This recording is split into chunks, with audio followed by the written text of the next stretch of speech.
I'm sitting here in my kitchen, holding these papers that changed everything. The documents for the house my son, Jamal, bought with my life savings. My hands are trembling, not from anger, but from a sadness so deep it hurts to breathe. I've just found out something I never could have imagined. My bedroom door is ajar, and I can hear every word of the phone call Jamal is having with his wife, Keisha. His voice is full of excitement, planning their future. Our future, or rather, their future. Yeah, baby, everything's all set. The papers came in today. The house is officially ours. I hear him laugh, that same laugh that used to fill me with such joy when he was a boy. Your mama is going to be so happy to live with us. Finally, Miss Cynthia will have her own room with a view of the garden, just like she always wanted. My heart stops. Miss Cynthia, his mother-in-law, Keisha's mother, is going to live in the house I paid for. The house where I thought I'd have my place, my space, my family. And me, Jamal? I whisper out loud, knowing he can't hear me. I continue to listen. Nah, baby, we already talked about this. My mom's fine in her apartment. Besides, you know how she is. She always finds something to fuss about. It's better this way, more peaceful for everyone. Us, the kids, and your mom. A real family. A real family. The words stab my chest like ice-cold needles. I, who sacrificed my entire life savings, who sold my mother's jewelry, who mortgaged my financial peace of mind so he could have this house. I'm not part of their real family. I close my eyes and memories crash over me like waves. It was 6 months ago when Jamal came to my place with that sad puppy dog face he always puts on when he needs something. He sat exactly where his phone is now, at this kitchen table, and explained his dream. Mama, I found the perfect house. It's everything Keisha and I ever dreamed of. 3 bedrooms, a yard for the kids in a nice neighborhood, but I need your help. I just need $20,000 for the down payment. I promise I'll pay you back in 2 years, Mama. And of course, you'll always have a place with us. You'll always have a place with us. Those were his exact words. I remember them because I wrote them down that night in my journal. I was so excited I couldn't sleep. Finally, after years of feeling like a visitor in my son's life, I'd have a place. A home where I could grow old, surrounded by the laughter of my grandchildren, family dinners, and warm holiday gatherings. Jamal, baby, did you tell your mom about the plans yet? Keisha's voice cuts through the phone like a knife. What plans, baby? The plans that she's not moving in with us, that the house is just for the 3 of us adults and the kids. You know my mom needs her peace, and we already talked about how your mom can be hard to live with. Hard to live with. I, who have lived 69 years without bothering a soul, who raised this man on my own after his father left us, who worked double shifts to pay for college, who never asked for anything in return. I'm hard to live with. No, I haven't told her yet, Jamal says. I figured we could talk about it after the move.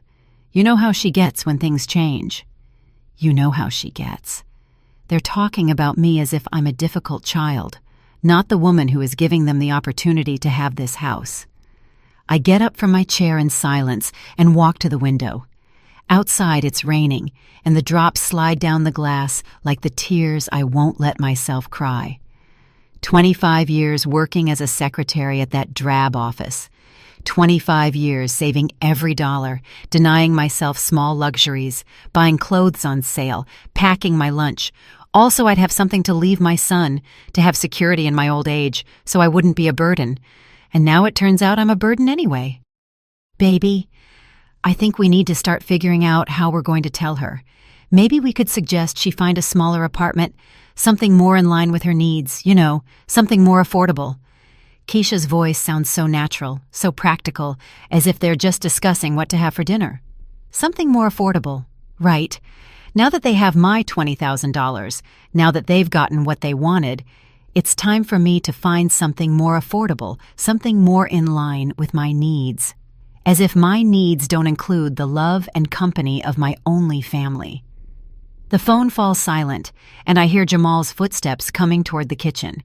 I quickly sit down and pretend to be looking at the electric bill as if I heard nothing, as if my world hadn't just crumbled in the last 10 minutes. "Hey, Mama, how you doing?" His voice is normal, affectionate, as if he hadn't just finished planning to exclude me from the life I helped pay for. "I'm good, son. Are the papers for the house all set?" "Yeah, perfect. Everything's in order. We'll be able to move in soon and start a new chapter." A new chapter for him, for Keisha, for Miss Cynthia, and for his kids. A new chapter where I don't exist. "That's good, son," I say, my voice calm and controlled. "I'm happy for you." He smiles and leans in to kiss my forehead, just like he always does. That gesture that once filled me with such tenderness now feels like a mockery, like the kiss of Judas. "Thanks for everything, Mama. You know this wouldn't have been possible without you. Without me, but also without me in the future. How ironic." When he leaves, I'm alone again with these papers in my hands. The documents certify that my son now has a $150,000 house, of which $20,000 came from my life savings. A house where his mother-in-law will have the room with the garden view that I had dreamed of for myself.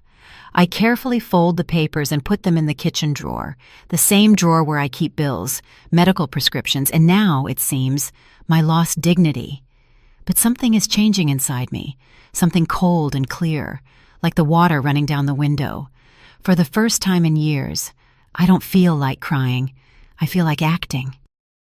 That night, I couldn't sleep. I lay awake staring at the ceiling, thinking about all the times I should have seen the signs, all the times Jamal and Keisha treated me like I was invisible, but I justified it by telling myself they were just busy with their lives. All the times they borrowed money and never paid a single dollar back. But I called it helping family. I get up at 5 in the morning, as usual, but this time it's not out of habit. It's because I have things to do, important things that can't wait. I make my coffee in silence and sit at the kitchen table with my old notebook. It's where I usually write down my monthly expenses, but today I'm going to write something different. I'm going to make a list of all the money I've given Jamal over the last 5 years. Every loan, every little bit of help, every emergency that was never repaid. The list grows and grows. $2,000 for the used car, $800 to fix the transmission, $10,000 for the kids' school uniforms and supplies, $700 for Keisha's dentist, $3,000 to cover credit card debt, $500 here, $300 there, and now the $20,000 for the house. The total makes me dizzy. $48,300 in 5 years.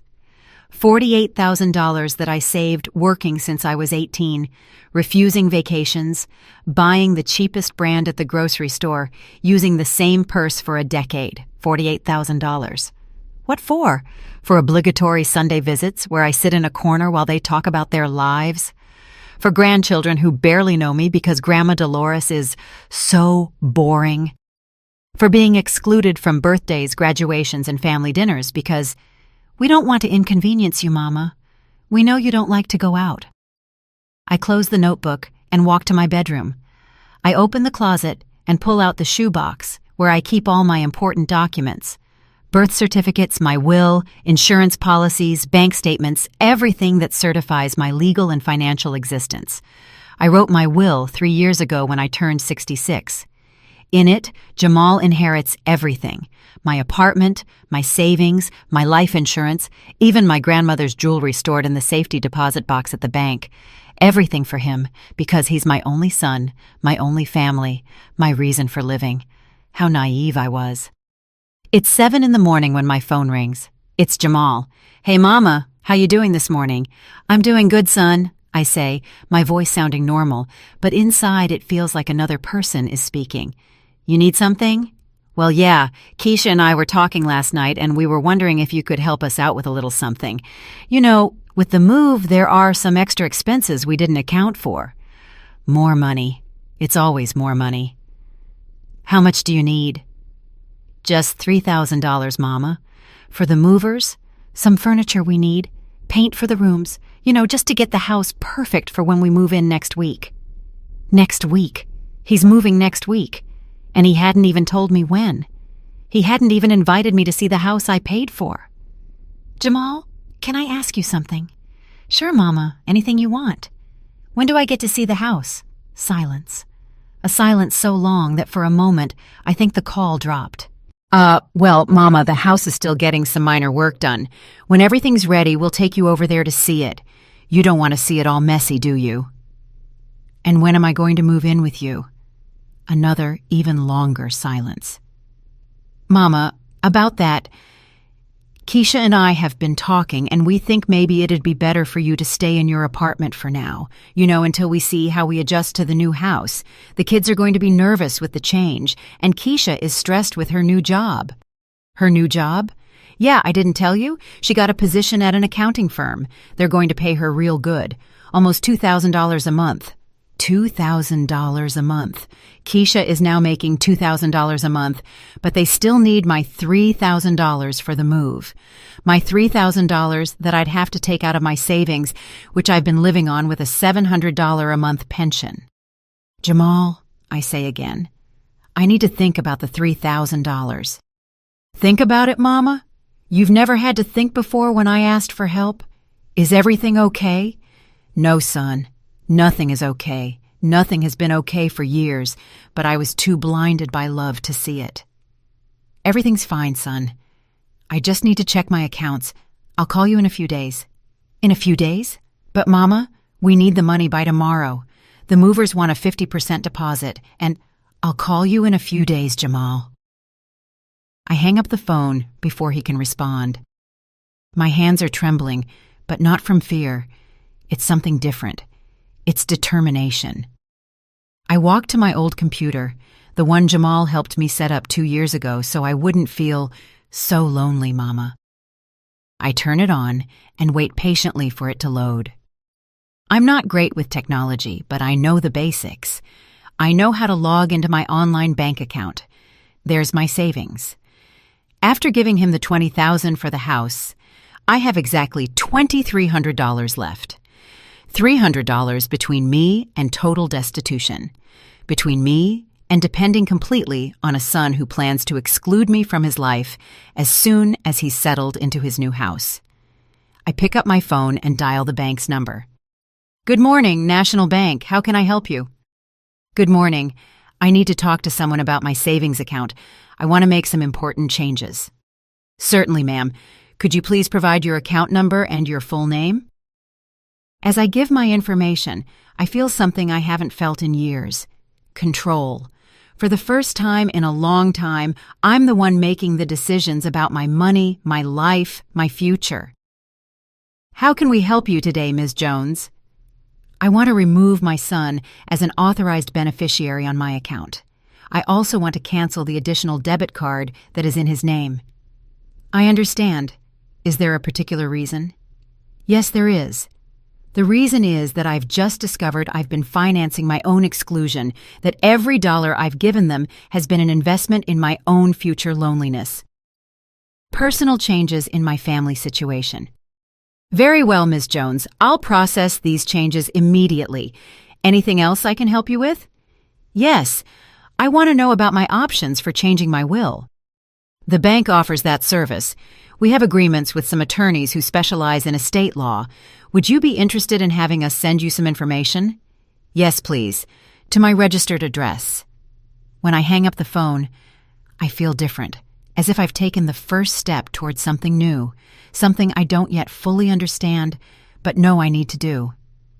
My phone rings again. It's Jamal, of course. Mama, did we get disconnected? What happened? We didn't get disconnected, son. I told you I'd call you in a few days. But Mama, I need to know if you're going to help me with the $3,000. The movers are already pressuring me and keep them. Jamal, have you ever wondered if I needed help with anything? What? What are you talking about, Mama? I'm worried about you. Are you feeling okay? You want me to come over there? It's not necessary, son. I just need some time to think. Time to think? Mama, I'm only asking for $3,000. It's nothing major. You've always helped me. I've always helped you. That's true. But when was the last time he helped me? I'll call you when I have an answer, Jamal. Mama, seriously, you're scaring me. You've never been like this before. I've never been like this because I've never been so clear about what's been happening. because I've never felt this mix of pain and clarity that's giving me the strength to do what I should have done years ago. Have a good day, son. I hang up again, and this time I turn my phone completely off. I sit in my living room surrounded by the silence of my apartment, but for the first time in years, that silence doesn't hurt. It's a silence full of possibilities, of decisions waiting to be made. I look at my hands, these 69-year-old hands that have worked so hard, that have given so much, and I promise myself something. They won't give another dollar without receiving respect in return.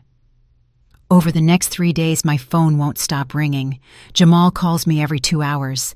Then Keisha joins in. After that, even the kids leave me voicemails asking why I'm not answering.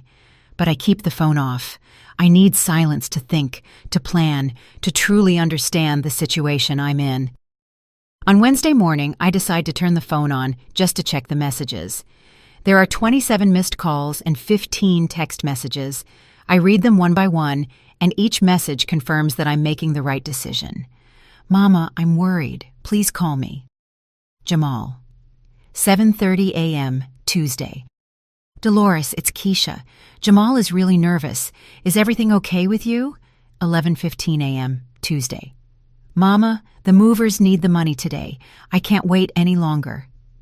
Jamal. 2:45 p.m., Tuesday. If you don't call me today, I'm coming over to your apartment. Jamal. 8:20 p.m., Tuesday. Grandma, Dad says you're sick. Are you okay? My grandson, 8-year-old DeAndre. My grandson, asking about me because his father told him I'm sick. Because for Jamal, the only explanation for me not immediately giving him money is that I must be sick. But the message that hurts the most, and at the same time gives me the most clarity, is the last one, sent early this morning. Mama, if this is about the house, we can talk. Maybe we can find a solution for you to have your space too, but I need you to help me with the move first. Then we'll fix the other stuff. Jamal. 6:30 a.m. today. Then we'll fix the other stuff. The other stuff is me, my place in their lives, my right to be in the house I financed, my dignity as a mother and a person. All of that is the other stuff that can be fixed later, once he gets what he needs. I get dressed carefully, brush my hair, and put on a little makeup.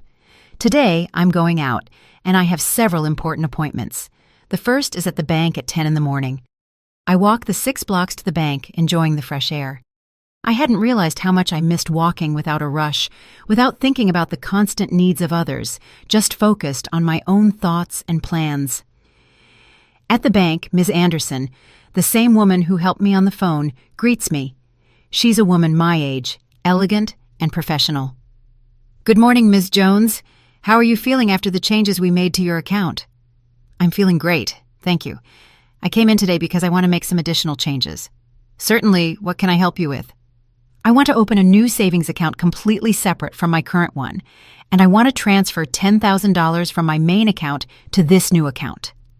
Any particular reason? Let's just say I want to have better control of my personal finances.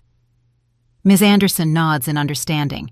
She's probably seen similar cases before, older women who need to protect their savings from family members who see them as an unlimited resource. An excellent decision, Ms. Jones. This new account will have a separate debit card and statements that can be sent to a different address if you wish. Yes, please. You can send the statements to a post office box. Of course. I also recommend you consider a certificate of deposit for a portion of these funds. The interest is better, and the money will be more secure. I leave the bank feeling more at ease.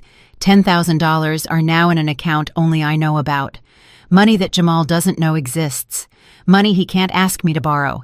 Money that guarantees me a more secure future. My second appointment is at noon at the office of the lawyer the bank recommended. Attorney Michael Carter has a small but tidy office and greets me with the patience of someone who understands that for older people, legal matters can be intimidating. Ms. Jones, I understand you want to review your current will. Yes, counselor, I want to make some important changes. I explain my situation to him objectively, without drama. I tell him about the $48,000, about the house, about Jamal's plans to exclude me from his new life after using my money. Attorney Carter listens without interrupting, taking occasional notes. Ms. Jones, unfortunately, your case isn't unique. I see similar situations frequently. What specific changes do you want to make to your will? I want my inheritance to be divided differently, part of it for Jamal, but I also want to leave some money to charities, especially those that help older women in vulnerable situations. Do you have any specific organizations in mind? No, not yet. Could you help me research some options? Of course. I also suggest we consider setting some conditions for your son's inheritance. What kind of conditions? For example, that he can only receive his portion if he fulfills certain commitments to you while you're alive. Medical care, regular visits, inclusion in important family decisions. The idea is intriguing, but also sad. Is this how family relationships have to work? With legal contracts that force children to love and respect their parents? Let me think about it, counselor. Of course. In the meantime, I'll prepare a draft with some basic changes. Does next week work for you to meet again? When I leave the lawyer's office, it's 2 p.m, and I'm hungry. But instead of going home to make a sandwich, as I always do, I decide to do something different. I walk into a small diner and sit at a table by the window. I hadn't eaten alone at a restaurant in years. Whenever I went out to eat, it was with Jamal and his family, and I was always the one who paid. Today, I order exactly what I'm craving: pan-seared salmon with vegetables and a glass of white wine. The total is $35, money that before would have seemed like an unnecessary expense. Today, it feels like an investment in my own happiness. As I eat slowly, I watch the people passing on the street. Young couples holding hands, mothers pushing strollers, old folks walking with canes, but with a determined step. Normal life, normal people living their normal lives. And I realize that I can have a normal life too, a life where my decisions don't depend on the constant needs of others. My phone vibrates. It's a text from Jamal. Mama, I can't take it anymore. I'm coming to your apartment at 4 p.m. We need to talk. I look at the time. It's 3:15.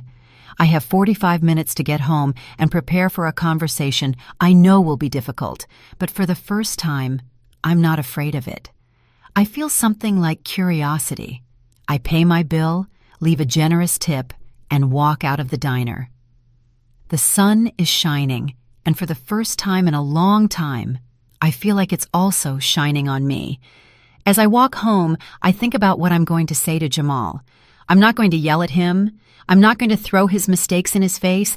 I'm not going to make a scene. I'm simply going to tell him the truth. I'm going to explain that I've made decisions about my life and my money, and that those decisions are final. I arrive at my apartment at 3:50. I have 10 minutes to prepare myself mentally and emotionally for what's to come.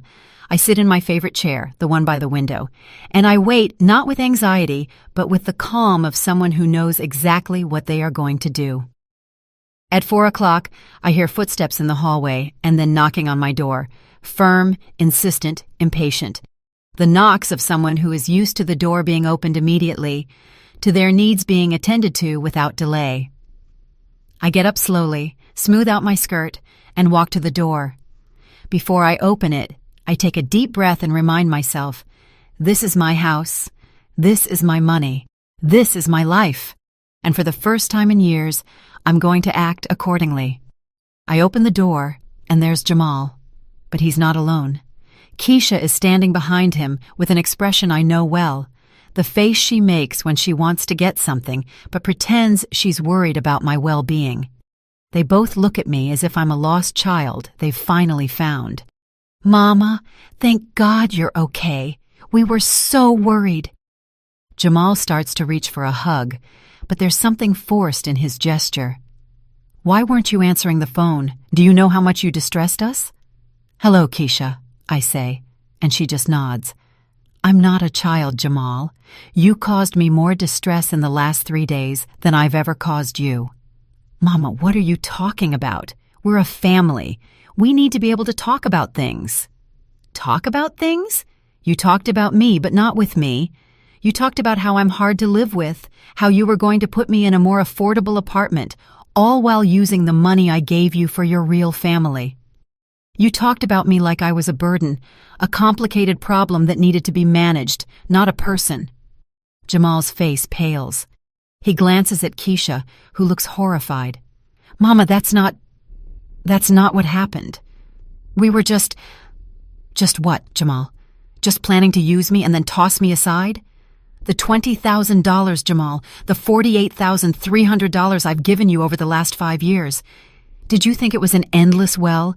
Did you think my love for you was a transaction, something you could get for free? Mama, please, I'm so sorry. I know we messed up. Keisha and I have been talking and we've changed our minds. We want you to live with us. We'll make it work, I promise. No, you won't, I say calmly. You won't, because you only want me to live with you now that you think you might lose something. You don't want me because you love me. You want me because you're afraid you'll lose access to me. But you've already lost me, son. You lost me when you decided I wasn't part of your real family. He starts to cry, big, heaving sobs, and Keisha tries to comfort him. Mama, please don't say that. I am saying it, I say firmly. And I'm saying something else. I'm no longer the Bank of Dolores. I am not a financial resource for you to tap whenever you need it. The $3,000 you need for your move, you can find it somewhere else, because you won't get a penny from me. Not now, not ever again. Jamal looks at me, his face stained with tears, and the boyish puppy dog look is gone, replaced with a look of genuine shock and hurt. He had always taken my love and my money for granted, and now he was seeing for the first time that my well wasn't endless. I need you to leave now, I say, my voice trembling slightly but holding firm. Mama, please, let's talk, Jamal pleads. We have talked, Jamal, for 69 years, and now I'm done. He stands there for a moment, then he and Keisha turn and walk away. I close the door and lean against it, my legs weak. I'm exhausted, but I've never felt more alive. I walk over to my chair and sit down. I've been so focused on others for so long that I didn't even know what I needed for myself. I gave and gave and gave, and I forgave you for treating me badly, and I forgave me for letting you treat me badly. So why do I still feel like there's a distance between us? Because forgiveness doesn't erase consequences. Because trust is built with actions, not with words. When they're gone, I stand by the window for a long time. I don't know if Jamal will really change. I don't know if he'll manage to go a whole year without asking me for money. I don't know if we'll ever be able to build a real relationship. But I do know one thing. I'm no longer afraid to be alone. I'm no longer afraid to say no. I'm no longer afraid to stand up for my own dignity. I pick up my phone and dial Leonida's number. Hey girl, how was your day?